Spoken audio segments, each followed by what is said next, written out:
Welcome back to the Alien Nation pilot. These videos are not supposed to be this long. You guys got a problem with CO2, don't you? Just when it's concentrated.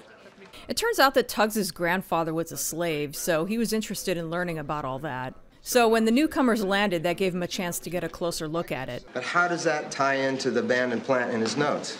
How exactly did he die? Here's a flashback to Tuggs's death where some edits are made so that this Matt was there. The edits are done in such a way that you can't get a good look at the newcomers' faces, which I think is intentional. Hi there, sir. How are you? You mind stepping out here for a second? We got a bit of trouble, yeah. Couldn't give him cover. Some partner, huh? I'm sure you did the best you could. Tuggs ran out of cover. Back up against the car. The last shell went right through him. George asks if there was ever an autopsy done on Tuggs. He had a 3-inch hole in his chest. You think he died of an ingrown toenail? Cut to Albert dropping a fire extinguisher on Dobbs's foot and then spraying himself in the face. That was a pretty good fall over. I think Danny John Jules would approve.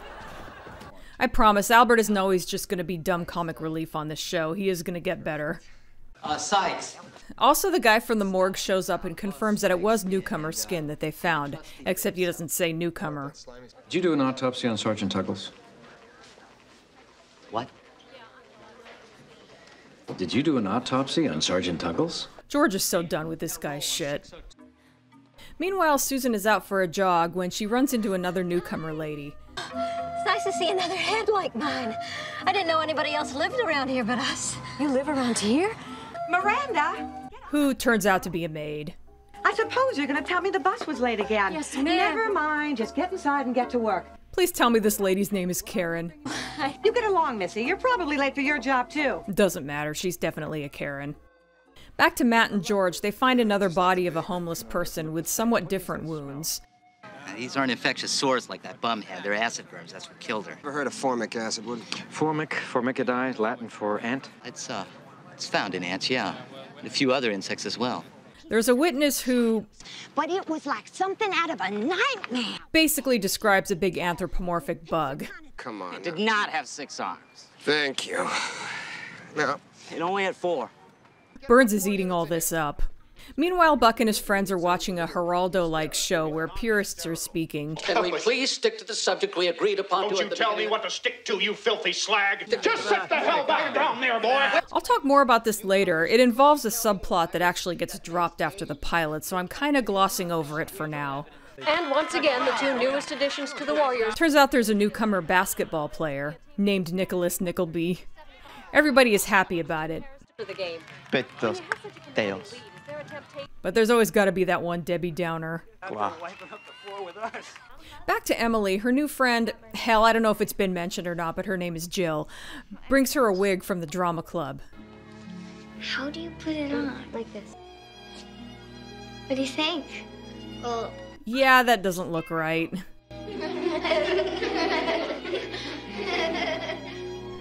Oh, way to go, Jill. Meanwhile, Puente finds more newcomer skin, this time a whole body's worth. looks like something came out of the skin and dragged itself away. Yeah, the implication here is that the giant bugs are somehow bursting out of newcomers, and Matt is horrified. So is George. What was inside it? Is the same thing inside all the newcomers? Is the same thing inside of you, George? Is it? How can it be? I don't know. You tell me. Matt! Tell me, you damn slag! And way to go, Matt. you're probably late for your job, too.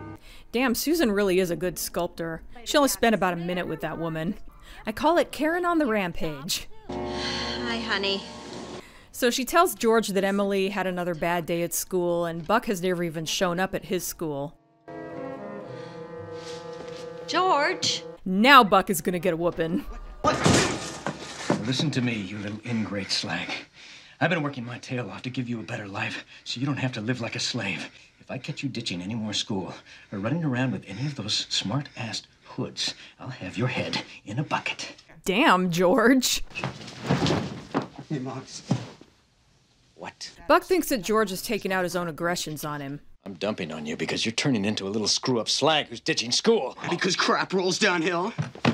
Go on, Dad. But just remember, I didn't ask you to move here, and I didn't ask you to sell your soul to the Turks. Keep in mind that it takes a lot for George to get that worked up, so he's clearly having a really bad day.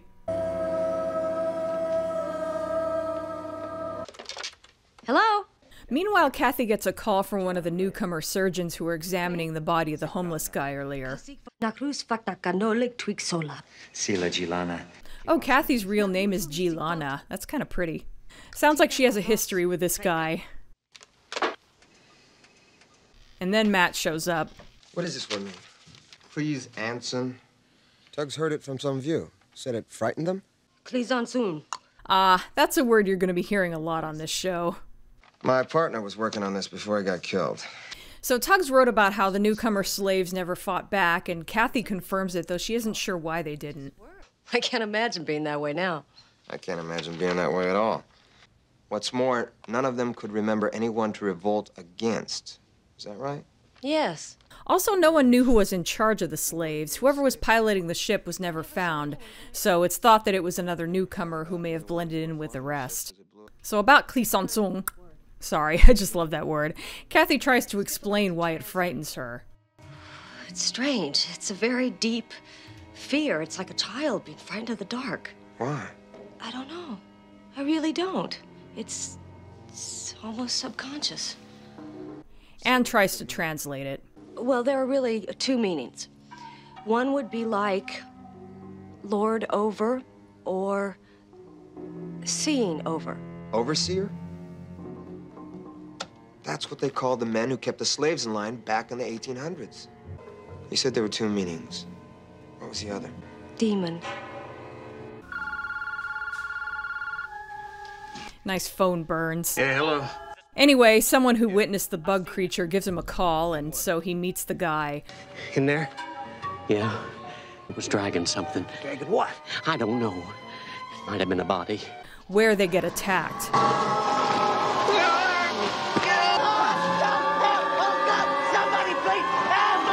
The next day, he tells Matt about it and shows him the pictures he took. You ever seen anything like that?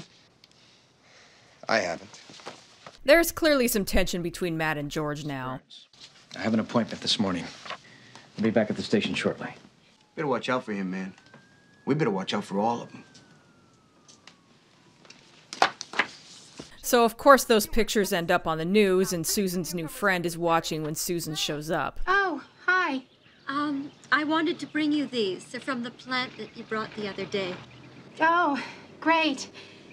Thanks. I'm sorry, I left someone hanging on the phone. Oh man, I was so happy they were friends, too. Later, George is examining the car that Tugs was hiding behind and appears to find an out-of-place small hole. Another report of slag bashing. Do you mind? Hey, what can I tell you? You can tell me it's an assault. What's wrong with your eyes? I have a cold. Later, we find out that when the newcomers have a cold, they blink a lot instead of sneezing. Hate to see what happens when they're constipated. George is just done with Matt and his racist bullshit right about now. We go into cataleptic fits. We usually grab the nearest human, particularly if he's a smart-ass cop, and we throw him out the window. Oh my God, George. Help being a newcomer any more than you can help having a skull full of manure. So let's try to overlook each other's peculiarities, shall we? Oh, and by the way, here's the bullet that probably killed Tugs. I found it inside the car Tugs was hiding behind. What? It came from in front, not from behind. I think it's the bullet that killed him. What a kidder, huh? What's the problem? Just what happens when you promote him, Captain. You get uppity. God, Dobbs is the worst. Would like to see George kick his ass. Meanwhile, Buck and his friends get back to their little hideout, but it turns out another gang was waiting for them. Pick the wrong place to hunker, slags. How about a little salt water, sponge head? So it's human versus newcomer, and everyone is fighting it out. Also, this random guy is really good at martial arts. Buck ends up going against a guy with a gun, while one of his friends throws a guy over a railing, apparently killing him. Buck gets a hold of the gun and gets some slime from the body of the homeless guy, apparently it's there wrapped in a blanket, and shoots the guy. Yeah, that's gonna stay with him for a while, even if his friends are just cheering him on. Stop it! Come on! Meanwhile, George is talking to Emily about what happened at school the other day. But then she left with the rest of them, Daddy. Yes, and that hurts, I know. He can relate. Feel badly at work sometimes. Get a little bit angrier than I should. Just a little bit. Too bad they weren't aiming at you. Buck comes home suddenly being really nice to his parents. The whole touching the temple thing is how newcomers show affection to family members and such. I guess it's like a hug. Imagine being a mom and your moody teenage son just hugs you out of nowhere. So, Dad, you down in a sec, Kate? And imagine how shocked George must be. We've really both got to get together. George! Anyway, while George is ever the optimist, Susan is having a hard time dealing with their whole situation, the racism and such. But Emily's only 9 years old, George. I hate it when people treat her. So do I, Sue, so do I. What a time for a terrorist attack. I guess a cross would have been a little too on the nose. It's not worth it, George. Nothing is worth this. I don't want my kids to go through this anymore. Do you hear me? I'd rather live in that Slagtown hovel for the rest of my life. What about their lives? And their children's lives? It's not worth it! I think George is going to have a hard time being optimistic after that. He and Buck just kind of look at each other. What now? They're at opposite ends of the spectrum of how to handle living with humans, but neither of them has the answer. Look how Matt types. Anyway, George will be coming into work late, and everyone knows why. Turns out Puente has had to deal with racism too. You know what it's like growing up a poor Latina near a preppy neighborhood? Hey, Chiquita, want a banana? Nice. But these purists, I mean, they should be strung up. After a fair trial, of course. Of course. So Matt goes to Captain Grazer and requests an autopsy on Tugs. What's, Huh, he smokes a cigar, doesn't he? Like whoever broke into Matt's apartment? What's an autopsy gonna show? Can I order one? Captain Grazer. Sure. Meanwhile, Susan goes to pull Emily out of school. You must be Emily's mother. How'd you guess? Oh, we all know which one she is. Yikes, lady.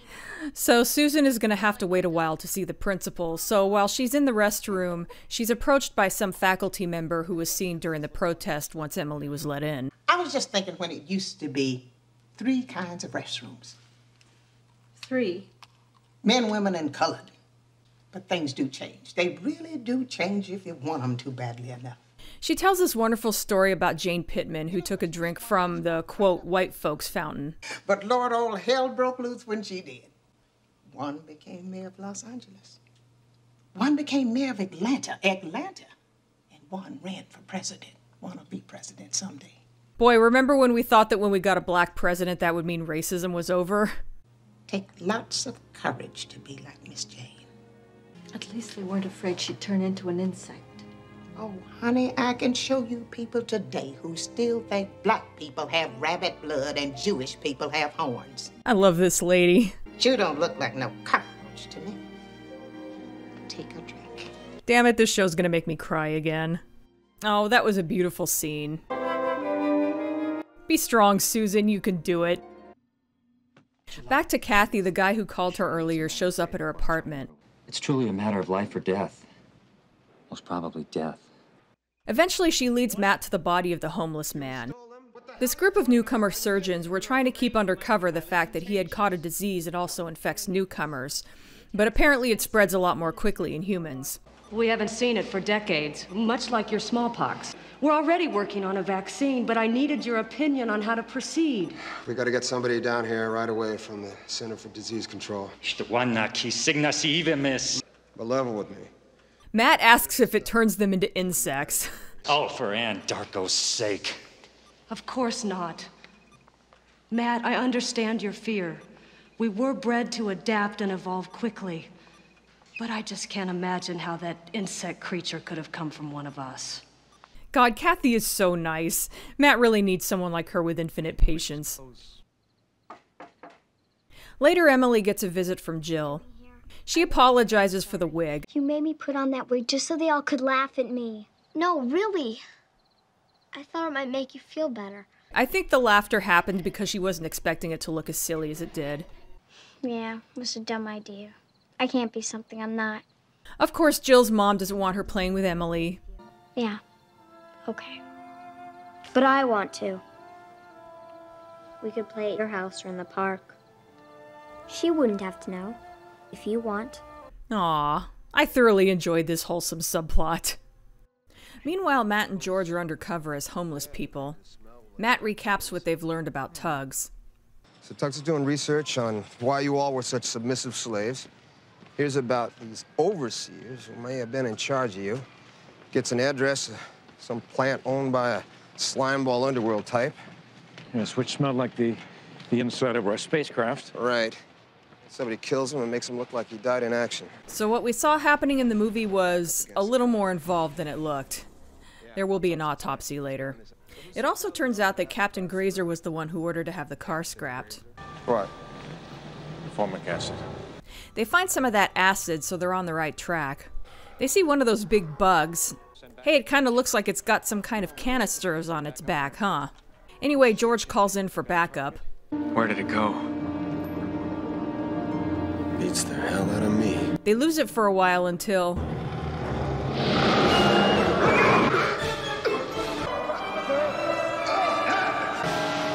Ha, maybe that's payback for what happened to George in the movie.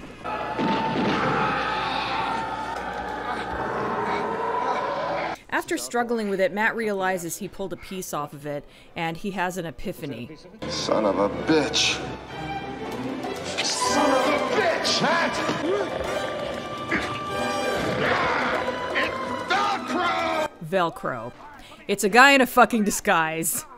The whole bug thing was a hoax, and they were killing newcomers to propagate it.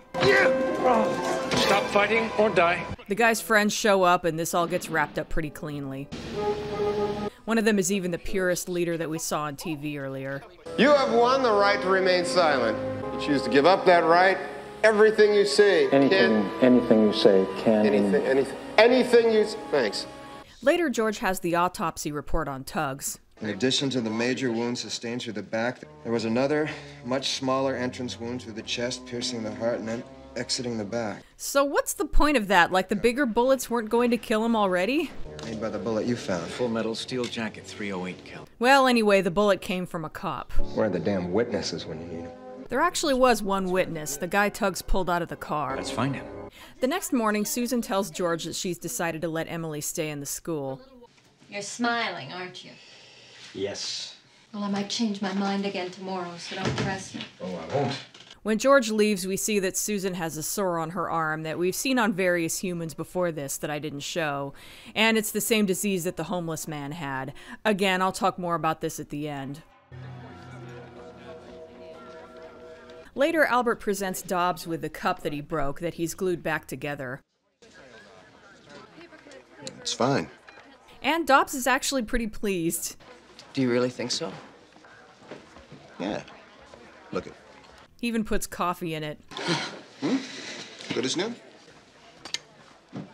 Damn it. Albert. Yes, Sergeant. Thanks, man. You're welcome. Man. That was surprisingly nice. Maybe there's hope for Dobbs. Meanwhile, Matt and George find the guy who Tugs pulled out of the car and question him. Did you see who shot him? You saw someone on a rooftop, thought he was working with you and Tugs. Why? It was a cop. Why didn't you say anything before? It wasn't until he told me what happened I put it all together. George is blinking again, and it turns out that there's a cigar causing that. But Grazer isn't smoking, so it must be someone else.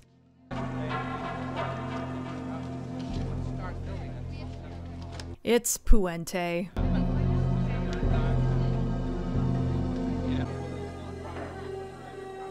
And just like that, she knows they know.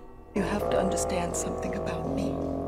Before I was a cop, I was a guard at the women's prison in Chino. You can't imagine the kinds of things that go on there. What women would do to other women, particularly if they found out that a woman was a guard. It turns out that the overseers used a gas on the slaves to keep them under control, and they still have it. When the ship crashed, they snuck away among the slaves. They found some underworld connections to manufacture the gas to use on whoever they wanted to control. Apparently they were keeping it in that warehouse where George recognized the smell, and they paid Puente a lot of money to keep her mouth shut about it. Tug's research led him to figure out the truth about them and me. He gave me 24 hours to give myself up. And she would rather die than go to prison.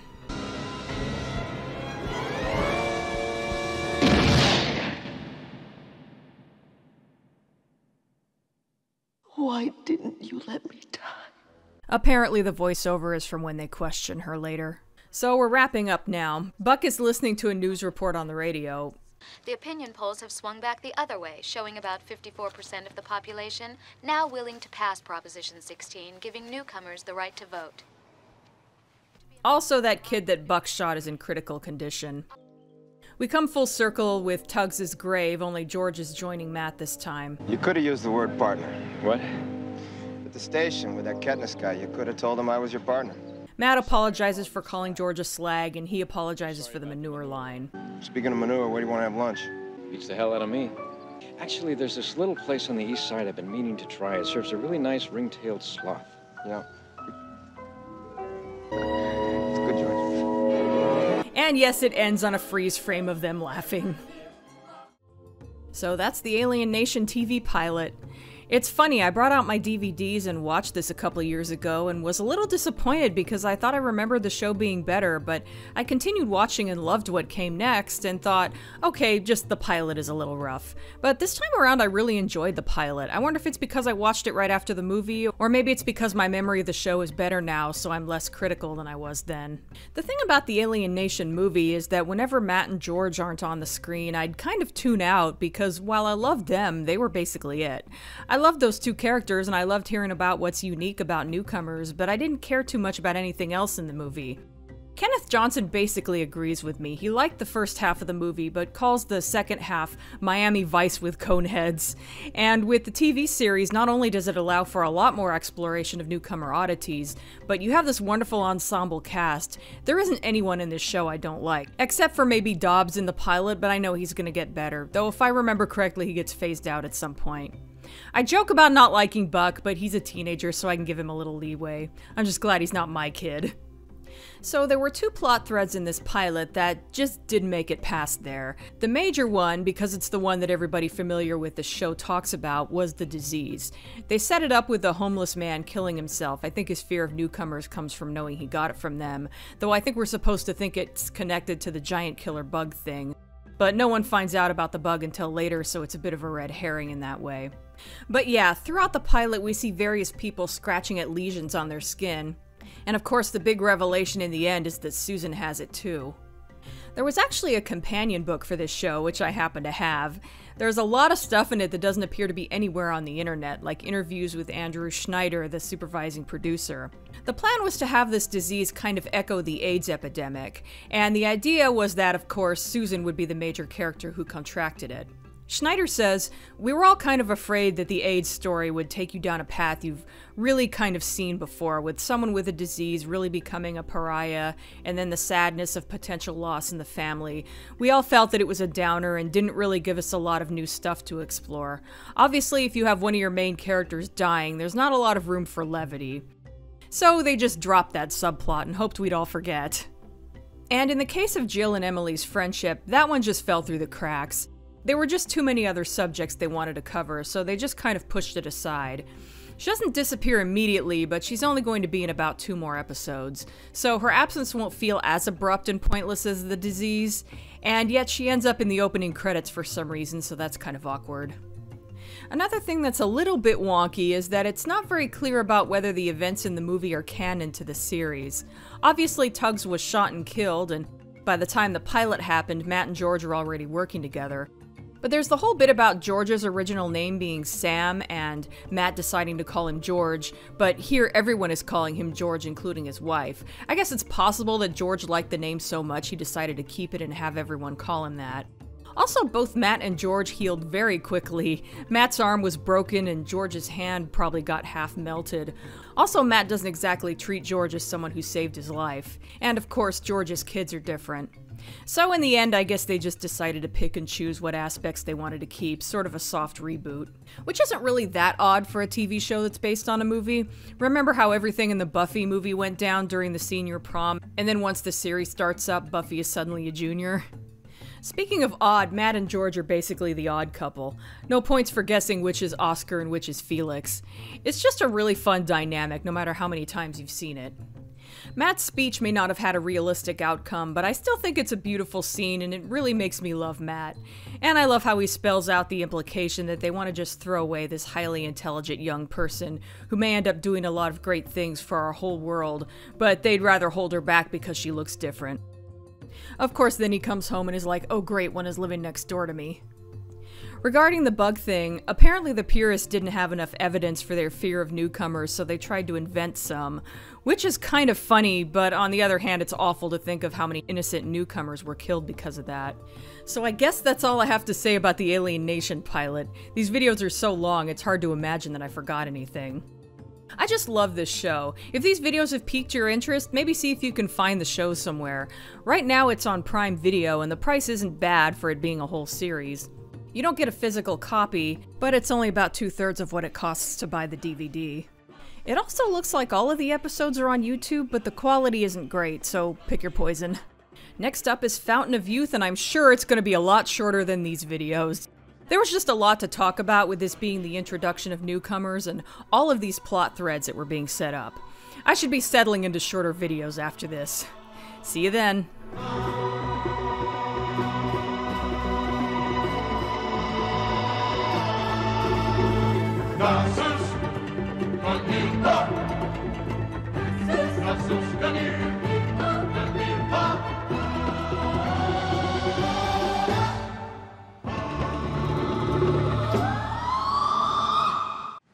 What is this place? Beats the hell out of me. Something to do with the vagrant's body? No. Oh, you just have a fondness for old buildings? A fondness for being a horse's ass?